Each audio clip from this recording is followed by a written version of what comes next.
So my name is Jeff. Hey. What's your name? Phillip. Phillip. Okay. So here's my question. What do you think happens after we die? And how did you get to wherever you're at with whatever you believe about that or don't believe, you know? Yeah. So it's more I'm interested in, like, not that you have a big story about it, but yeah, your personal experiences. Totally. Well, that's a huge question.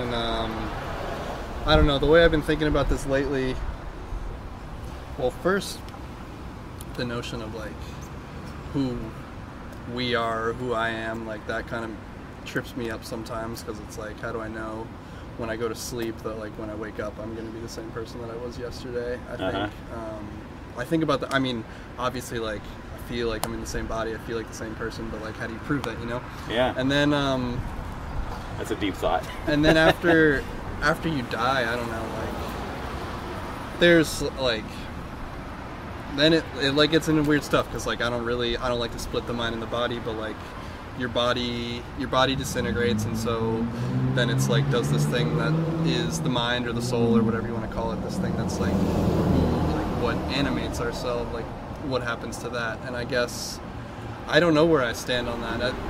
I mean, that just gets me thinking about, like, what is this thing that animates the, like, bag of liquid that we are?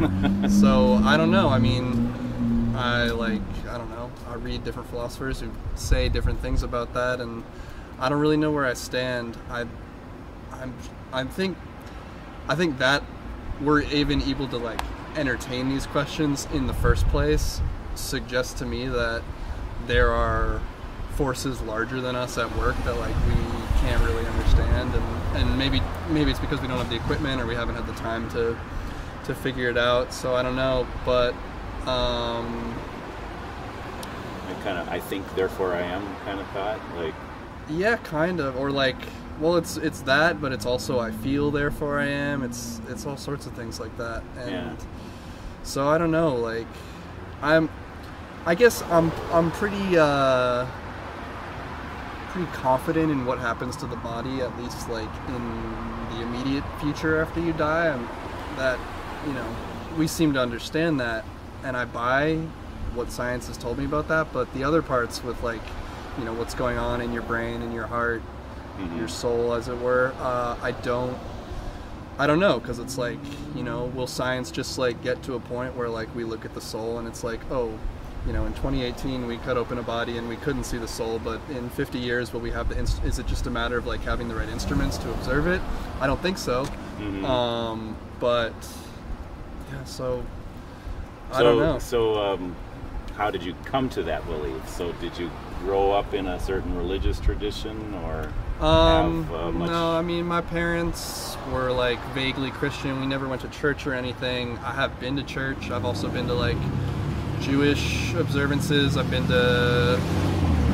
I've only been to, like, Christian and Jewish religious observances. But in terms of myself, I've, like, done a lot of research into other religious sects, like Islam and Buddhism and all sorts of different stuff like that, sort of in search of, like, answers to questions like these, even like this question specifically. I tend to more often go to like philosophers and people who don't necessarily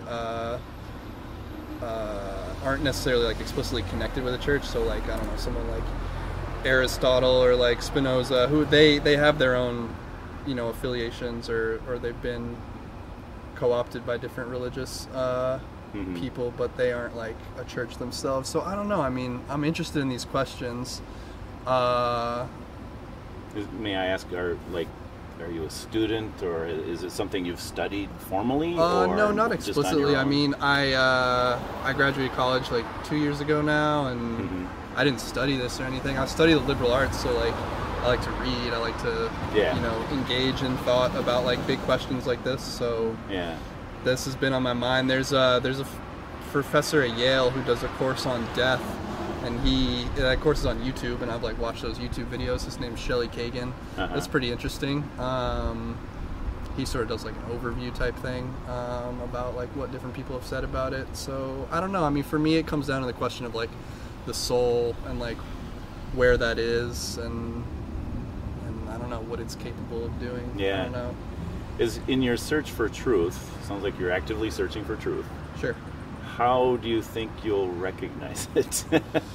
Like, do you have certain criteria, you know, like for what you No, it's decide looser is than true, that. It's not that rigorous. It's like, I don't know, sort of like, I want to say like I know it when I see it. It's not quite like that. It's like, I don't know, if someone presents an argument that I find compelling, that I you know, can get down with their reasoning and appreciate any like evidence or, I don't know, sort of lines of thought that they're going along.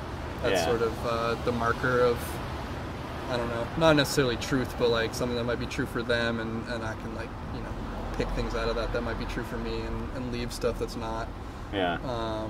So, yeah, I don't know. For me personally, like, yeah, I don't know. Would you say you've ever experienced anything, say, supernatural or in a spiritual, that makes you believe there is a spiritual realm? Spiritual, or I guess I say supernatural realm, or something that's not based on physical laws. You know, yeah, I mean, I'd say spiritual more than supernatural. Supernatural makes me think of like ghosts or whatever. I don't discount the possibility of ghosts. I just haven't had anything personal like that. But in terms of like spiritual stuff, yeah, I mean, I'm sort of lately was talking to someone about a month ago or so, and they were saying something about like how we were talking about like the division between mind and body, and I was like trying to reconcile, like, I want to, like, the mind and the body, they are like one thing, so like why is it that I'm tempted to like split them and have this discrete understanding? And they were saying something like, and then I was like, how do I reconcile with like that with like a spiritual understanding? And they were saying sort of like, well, the physical can be spiritual and the spiritual can be physical. So I've been sort of following that line of thought lately. In terms of like spiritual happenings in my life, yeah, I think like, I don't know, I was just walking down the street and then you like shouted at me and now we're having this conversation. Like, I think that's like almost a spiritual encounter in some like, sense. Yeah, I mean, it can be, or coincidences. Or exactly. things. No, I think coincidences are always, you know, they're always significant. Yeah, so maybe I should back up and say, would you say you believe in God or a higher power then? Like a mind. When I say God, I'm not saying the Christian God, but totally. Like, I understand. Yeah. I don't know. I guess, I believe in higher powers. I don't know, like, I'll say yes, generally. I don't really know, like, what I mean by that. Maybe to specifically say, do you believe there's a creator? So like all of this would be the creation. Yeah. Do you believe there's something that brought it all into existence that's outside of the creation? I guess that's maybe. Generally, I mean, I don't discount that as a possibility. I do think that that's like far beyond my ability to like begin to comprehend. And I think it's cool to talk about those questions. I think the questions get us to like really interesting places in conversation, especially like between people. So I'm interested more in that, like where two people or more talking about these things, like where those conversations go. I'm interested in the existence of those conversations in the first place a little bit more than, you know, the veracity of like, well, this happened or this is the reason being why. able to prove one way. Yeah, exactly. So if there's a creator, would you say you believe that you have a reason for existing? So in other words, do you think those two are connected? You know, like, or maybe do you have a purpose in life, or do you have a purpose? Yeah. Does it come from you, or does it come from the creator that made you? Yeah, that's a good question. I go back and forth.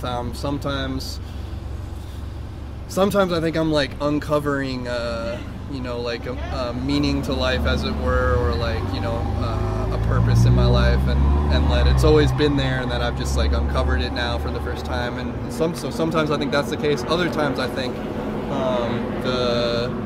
the meaning is something that I create for myself, or the purpose is, you know, it comes from within me. And I guess I don't think that the two are mutually exclusive. There can be a meaning or a purpose to my life. It's your discovery that I uncover. There can also be something that, you know, like a meaning that I give to it. I think they can exist at the same time. It's possible that the meaning that I give to my life is also what I was supposed to discover anyway. Yeah, I think that's a possibility. I think that would be helpful. That'd be like a poetic way to look at it. Yeah, like if we're fulfilling our purpose, and we're enjoying what we're doing, and that is our meaning, but it's also the meaning of the purpose of the Creator. Yeah, it'd be cool, if it lined up like that. I mean, as a Christian, I do experience that. Yeah. It's like for example, prayer is not necessarily something that I do to change God's mind. Mm-hmm. It's more, the more I pray about something, I have to be willing to accept no for an answer. Right. Or maybe, or like wait, or yes. And so I more often than not, I find that prayer actually changes my mind, so that I feel, in my experience, I feel like I'm praying more in line with what God wants me to pray. Sure. So it's so whose will is being changed. It's more like my will is being conformed to, like, for example, if I was to pray for, which I don't do, but if I was to pray that I win the lottery, and I don't win it, eventually I'm going to be saying, God, thank you. I guess there's a reason I'm not winning the lottery, and thank you for that. Yeah, exactly. It's like you end up where you're supposed to be. Yeah. So prayer has a way of doing that. You know. That's cool. Do you have any say Christian friends or religious friends? Do you have these kind of conversations? Yeah, my roommate, he goes to Catholic church. I got a lot of Christian friends. I've read a lot of the Bible. I'm really down with Christianity in some respects. These conversations are important to me, so I am having them with people in my life, which is cool. I'm thankful for that. Because these are the questions that I'm excited about. I could tell. Yeah.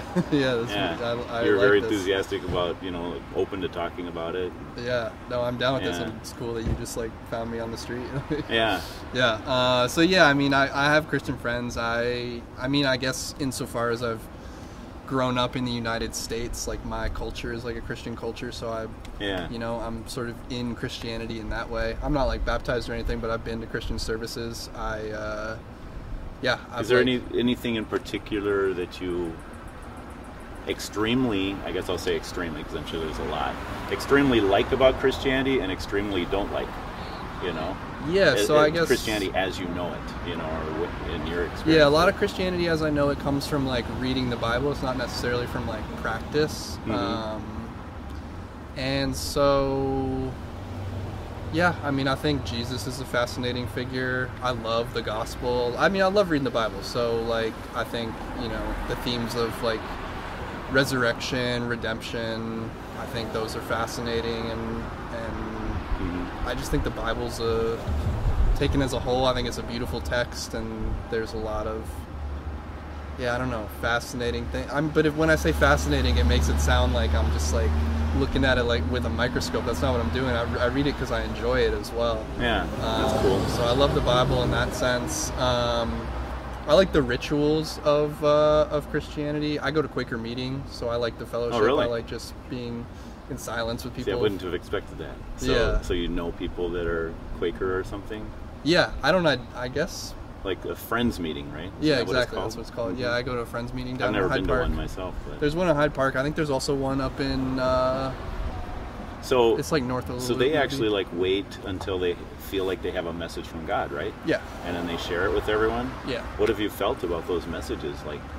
And like I say, I've not experienced this, so I mean, I'm it's just curious. Yeah, it's crazy. The Quaker meeting I was at this past Sunday, some guy was talking about literally what we were just talking about in terms of the soul and it being manifested as a spiritual and a physical thing.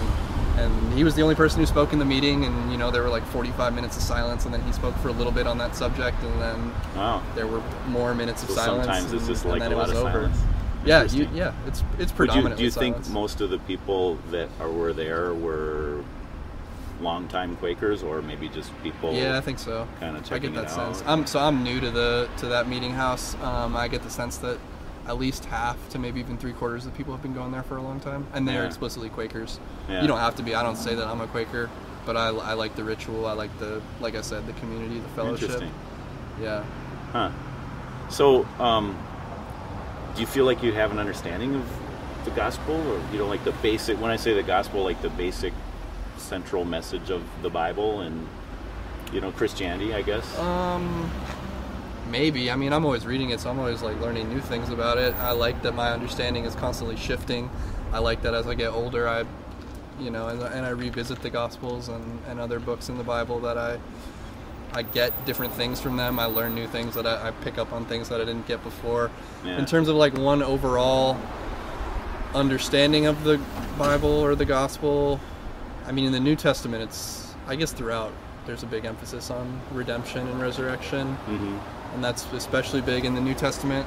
So when you say redemption, what do you, like? How do you picture that? Like, so to redeem someone means, I don't want to put words in your mouth. So yeah, so what does that mean to you? Redemption? Yeah, just like I don't know, repeated stories of like someone having a period in their life where, I don't know, they're like, to put it one way, like, I don't know, quote unquote, like wandering in the wilderness or like living a life of sin or whatever, and then they have a moment where they turn to God and they're reborn after that, and okay. they, I don't know, live a quote unquote better life after that. I think that's a beautiful trajectory. I like reading about that. That's mostly what I mean. I would really recommend, I mean, keep reading the Bible, but there's a book, Mere Christianity. Have you ever heard of C.S. Lewis? Yeah. I mean, if you read anything, you've heard of him. So that book has really affected me, changed, helped my understanding of the Bible What's a it lot. called? Mere Christianity, so M-E-R-E. So it's just like, what's the basic message of Christianity? But then it's got like 20 chapters, so it's like each chapter is about a different topic within Christianity. Cool. Really good. And he starts out, because a lot of people say, well, you shouldn't, a lot of non-believers will say, well, you shouldn't try to prove the Bible with the Bible. In other words, like, and so he just kind of takes I'm not going to quote from the Bible approach. I'm going to explain it so that you can understand it and just use common sense. Sure. That, that there would be a God and that this God would, have a purpose for us. And the idea that we all have this common sense of right and wrong, a conscience, says that there's something more than just us because we don't. I totally agree with that. So I really recommend that. Check that out. Mere Christianity. Okay. Cool. And so one of the things he says in there is he says Jesus, the claims that Jesus made give you kind of three choices to believe about his life. And so one is that he's crazy because he claimed to be God and he claimed to forgive sins like God, and he had all these statements that he made where he's saying, I am it, it's all about me. And so either he's crazy or he's which means he's not worthy of our worship or our, why follow a crazy man? Or he's lying. Right. So like he knows he's not God and he knows these things aren't true about him, but he's lying and he's pretending that he's somebody that he's not. Or he really is who he says he is. So it's like, I can't think of any other, alternatives. Sure.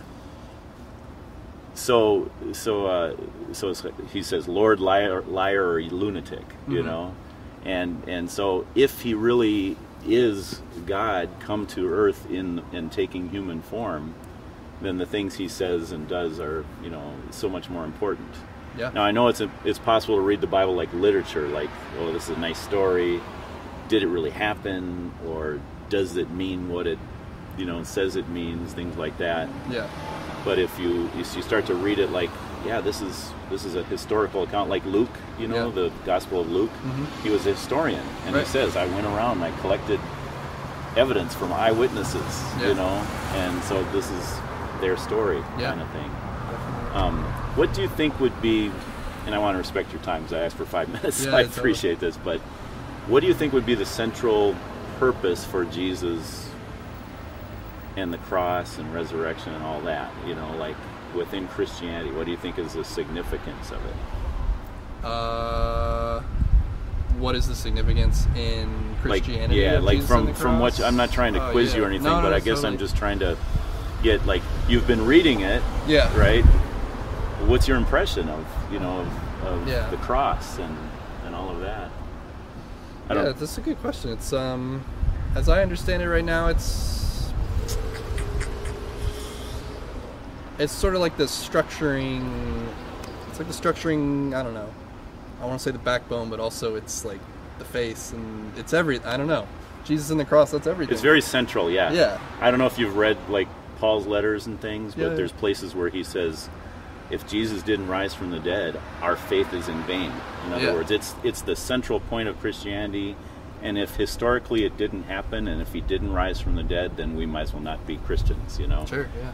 So it's that important. Yeah. And, No. Yeah. So and that's how I've understood. So it. that's why I feel like it's like a central question, Yeah. you know, Definitely. to ask anyone. Yeah. So Yeah. No. So it's everything. It's the structuring, understanding of what Christianity is. Because without like the New Testament of like Jesus's life, without the Gospels, then it's just the Hebrew Bible. So then it's just Judaism. So Yeah. like Christianity is like the Hebrew Bible plus Jesus's life, and that's that's what it's all like leading up to. It's Jesus's life and then his resurrection, and yeah, I like that you put it that way because, within the Old Testament, you got all these pictures of this coming Messiah. Yeah. You know, and so it's like, leading yo, up. read the next it's leading book. up Yeah. to Jesus. Yeah. yeah, And then it's about his life, and then it's about the reaction to his life, like establishing churches and how to run the churches, Yeah. and things like that. But he's the central character. And I grew up Lutheran. Mm-hmm.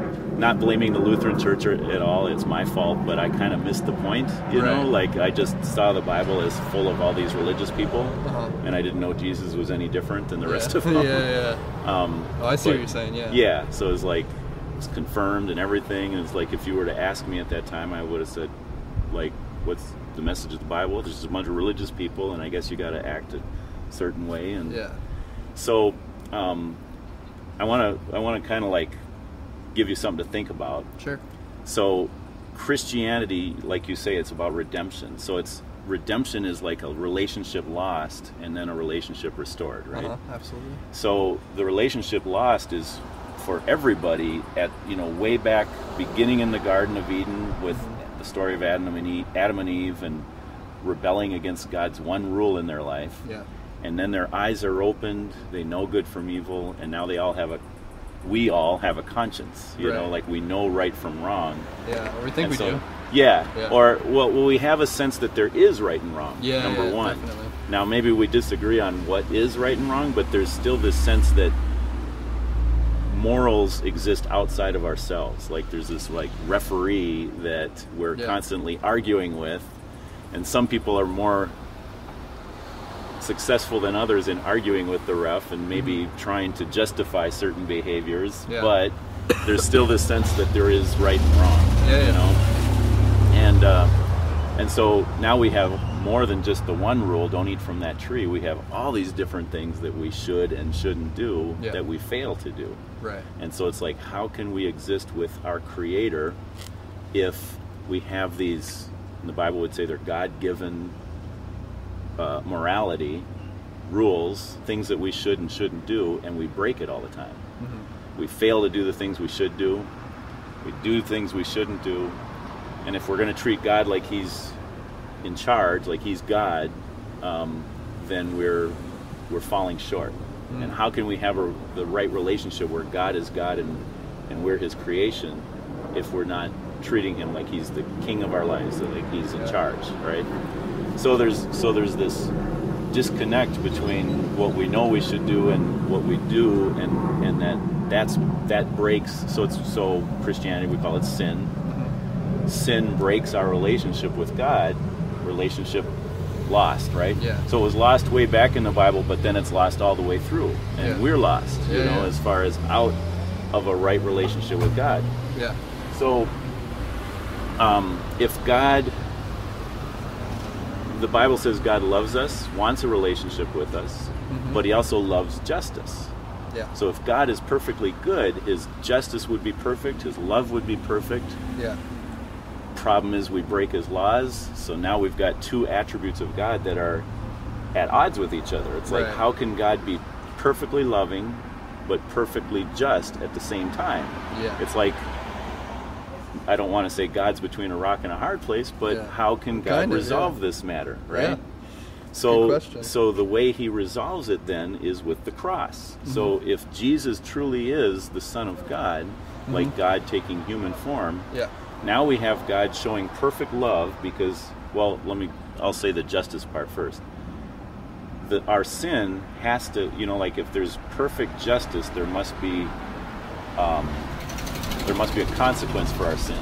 Right. So like if you tell a lie, there must be a consequence to that. Like if you break the laws, there must be a penalty. Yeah. So that's what justice is. It wouldn't be justice to say like you killed someone and you have to pay $100 fine, right? Yeah. So like hopefully they're worth more than that, So the justice part is that there must be a punishment, but the love part is that God says, okay, yes, there must be a punishment, but I will take that punishment in your place. And so that's cool. I hadn't looked at that. That's where the cross comes in, Yeah. and it's like God is, in one act in history, he's showing perfect justice as far as he's making sure that the perfect sacrifice has been paid. If Jesus was just a regular man, he would probably be falling short. Yeah. Too. And it would be like God is taking out his aggression or his punishment on some innocent bystander. Yeah. Well, Jesus is God himself in human form, so God is taking the punishment himself in a sense. Yeah. The whole idea of the Trinity and that. Right. So but then God is sacrificing like that relationship between Father and Son is broken. There's a sacrifice made there. It's the perfect act of love too. So at the same time, the cross is love and justice. So that's where it fits in. Now most people look, like the answer that I get most often is the cross is like the perfect sign of being humble, right? Which it is. Yeah. Jesus really sacrificed himself on it. It's a perfect sign of sacrifice, right? Yeah. And so then most people think, well, and I have to copy that in order to be a good person and to win God's love. Yeah. And that's, it is the example that we have, but then it lets me know as a Christian that, man, I can't live up to that example. Yeah. I fall short and I continue to sin and I can't follow that example. I need a Savior, and I need someone to take my punishment for me. And so I became a Christian. It's not even like something I actively did. It's just like I heard the message and kind of responded to it before I even knew what I was doing. Yeah, that's how it goes. Right? But that was the message, was that Jesus took my punishment. Man, if he loved me that much, how can I love him back?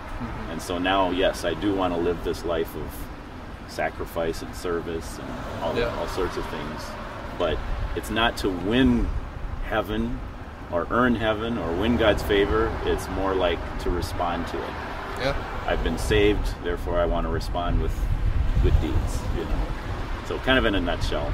Cool. I'll leave you with that. Nice. And I appreciate, I love talking with you. But I want to respect your time too. Absolutely. So. Well, thanks for stopping me. Can I give you something to read that kind of sums things up too? Nah, I'm good. Okay. It sounds like you're pretty well read. Yeah. I really recommend that C.S. Lewis book. Cool. Yeah, I'll check it out. I'm going to give you my card. This is this will have my website on it, like where I post these. Yeah. And what I decide to write, we'll see. Great. But it's all on there. Cool. So. Sounds good. All right, and it's Phil, you said? Yeah, Phillip. Phillip. What's your name again? Jeff. Jeff. Good to meet you. Yeah. Very good to meet you. Good luck with your Thanks. project. All right, it'll take a few days before Okay. I get that on there, but Cool. yeah. Sounds All good. right.